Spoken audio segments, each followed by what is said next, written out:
Hi hello welcome to news eight Telugu channel. This is Paritala Murthy. So Afghanistan versus New Zealand match ఎవరైనా చూడటం miss అయి ఉంటే మాత్రం ఖచ్చితంగా హైలైట్స్ చూడండి. ఎందుకంటే గయానాలో జలక్ ఇచ్చింది ఆఫ్ఘనిస్తాన్ న్యూజిలాండ్ కి. సో యాక్చువల్ గా నేను గ్రూప్ సెగ్మెంట్స్ చెప్పేటప్పుడు మీరు నా ప్రీవియస్ వీడియోకి వెళ్ళి చూడండి కావాలంటే.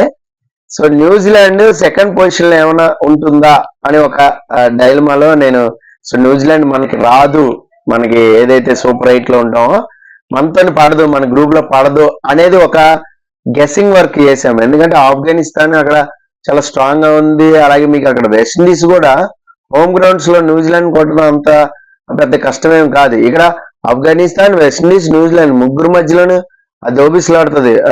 దోబుచ్లాడుతుంది సూపర్ 8 అనేది. సో కాబట్టి ఏమన్నా మేబీ ఏమన్నా ఛాన్స్ ఉందేమో న్యూజిలాండ్ కాస్త, ఎందుకంటే వాళ్ళు బ్యాటింగ్ అనేది ఎవ్వరు కూడా ఆ రెస్పాన్సిబిలిటీ అనేది తీసుకుని ఆడట్లా, ఒక విలియమ్సన్ తప్పిస్తే.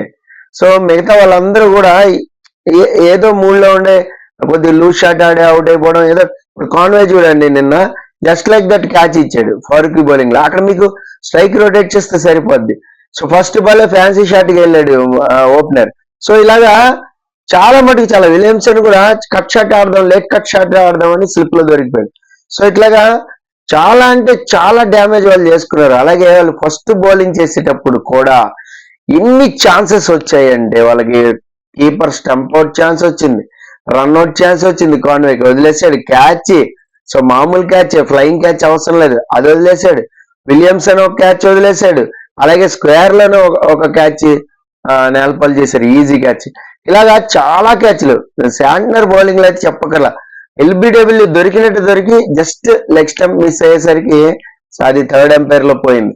సో ఇలాగా చాలా అవకాశాలు న్యూజిలాండ్ చేయి జారిపోయాయి పవర్ ప్లేలో కానీ ఆ తర్వాత ఓవర్స్ లో కానీ. దీంతో 100 రన్స్ పార్ట్నర్షిప్ వెళ్ళిపోయేసరికి అక్కడ మీకు పవర్ జనరేట్ చేసే బ్యాట్స్మెన్ మీకు 1 డౌన్ వచ్చేసరికి 12 balls 24 రన్స్ డ్యామేజ్ అనేది అయిపోయింది.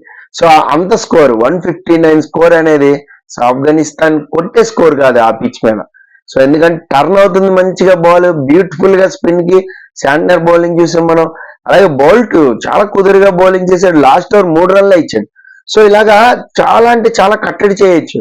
సో బట్ కొంచెం బ్యాట్స్మెన్ నిలదొక్కోవడం, వాళ్ళకి ఎక్కువ లైఫ్లు రావడం అనేది జరిగింది. సో దాంతోనే ఆఫ్ఘనిస్తాన్ కి ఒక మంచి బ్యూటిఫుల్ స్కోర్ అనేది వచ్చిందనమాట. సో అందుకనే ఆఫ్ఘనిస్తాన్ వాళ్ళు ఛాంపియన్స్ లాగా ఆడారు నిన్నైతే, అందులో డౌట్ లేదు. బౌలింగ్ లో అయితే నిప్పులు కురిపించే బౌలింగ్ అంటారు, అలా చేశారు. ఒక సైడ్ నుంచి వాడికి బ్రహ్మాండంగా బౌలింగ్ చేస్తే, so Rashid Khan spell super అంటే super spell, back to back వికెట్లు తీసి ప్రజల్లో పెట్టాడు న్యూజిలాండ్ ని. అలాగే నబీకి కూడా 2 వికెట్లు పని మనం చూసాం. సో ఎవరైనా మిస్ అయ్యంటే హైలైట్స్ అయితే ఖచ్చితంగా చూడండి. సో న్యూజిలాండ్ అయితే ఒక జలక్ అనేది వచ్చింది. ఆఫ్ఘనిస్తాన్ దాంట్లో పాయింట్స్ అయితే టేబుల్ అయితే చక్కగా ఉంది. ఇక్కడ గ్రూప్ సి అనేది చాలా ఇంట్రెస్టింగ్ గా మారుతుంది. ఇంకా ఇండియా పాకిస్తాన్ మ్యాచ్ ఆల్రెడీ నేను ఒక వీడియో చేశాను ఇండియా పాకిస్తాన్ మ్యాచ్ మీద, అది కూడా చూడండి. సో రేపు సండే మ్యాచ్ కాబట్టి మనం వెయిట్ చేద్దాం ఎవరు గెలుస్తారు ఏంటి అనేది. ఆ వీడియో ఎవరైనా ఒకవేళ దొరకకపోతే దీని ప్రీవియస్ వీడియో అంటే డిస్క్రిప్షన్ లో లింక్ కూడా పెడతాను, చూడండి. This is Paritala Murthy signing off. By by.